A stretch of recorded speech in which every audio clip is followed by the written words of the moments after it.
I can usually size people up at a glance, but you're different. And it's bugging the heck out of me. You're not the military type.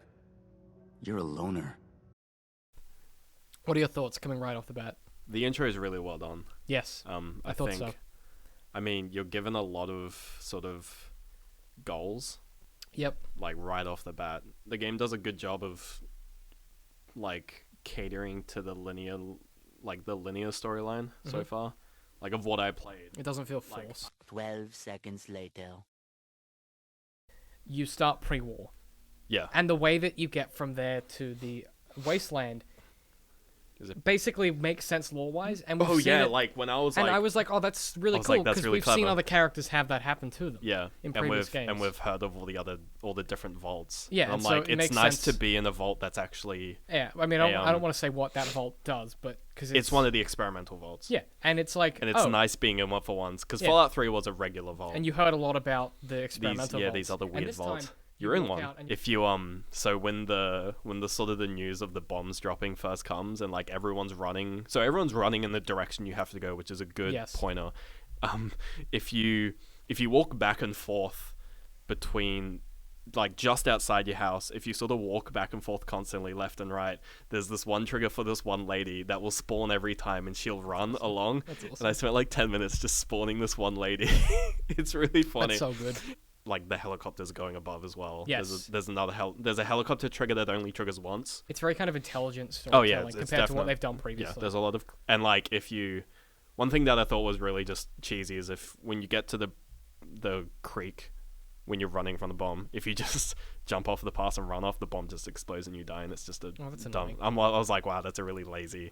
invisible wall. I mean, they couldn't do anything else. Yeah, but they also expect, like, it's one of those things where you're expected to want to go to the vault. I just fucked around because to see what they would do. Like, the space in that intro is you want to get to the wasteland. A few moments later.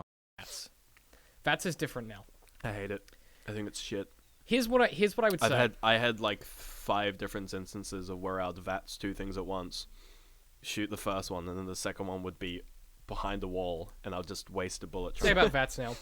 VATS makes more sense than it did, but only in the sense that it no longer freezes time. Yeah, that's the first thing. So that's the main. You have to really carefully plan out and be like you become anxious and frantic, and I got killed a lot because I was panicking. The difference between pausing time and slowing down time, even if you slow down time to a crawl, the fact that time passes still at all, and it's this ticking, is a huge difference. Pressure.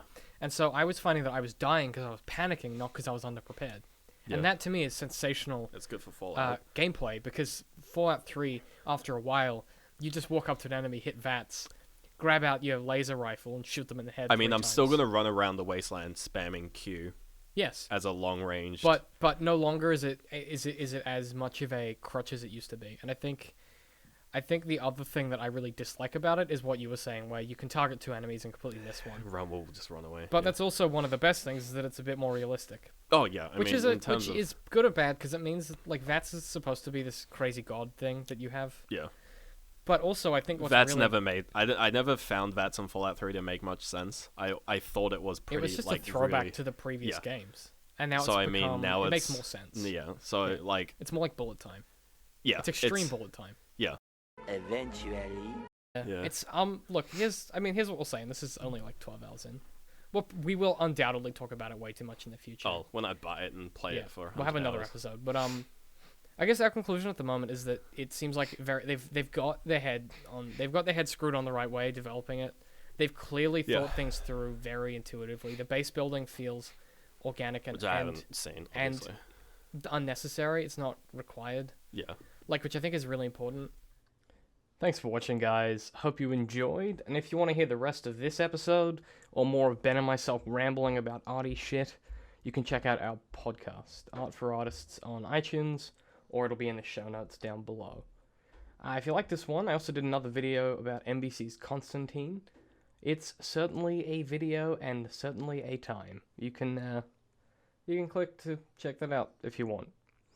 Or don't. It's your call. I'll see you later, guys. Keep on bloody shitting stuff with your Pit Boys or whatever. Have a good one. The soundtrack's amazing. Yeah. The visuals are very, well done. And, the gameplay is super fun. And, because those 3 things are there, it's exceptionally good. I could do it in a heartbeat and make millions, but it would feel like just gouging my soul out. Yeah, Jurassic Park's a little more like DDR. If Shrek is a fairy tale creature, can he actually own land and want to kick them off? Where did that come from? You have to make a lot of shit up to make good art. Yeah. That's just the truth of it.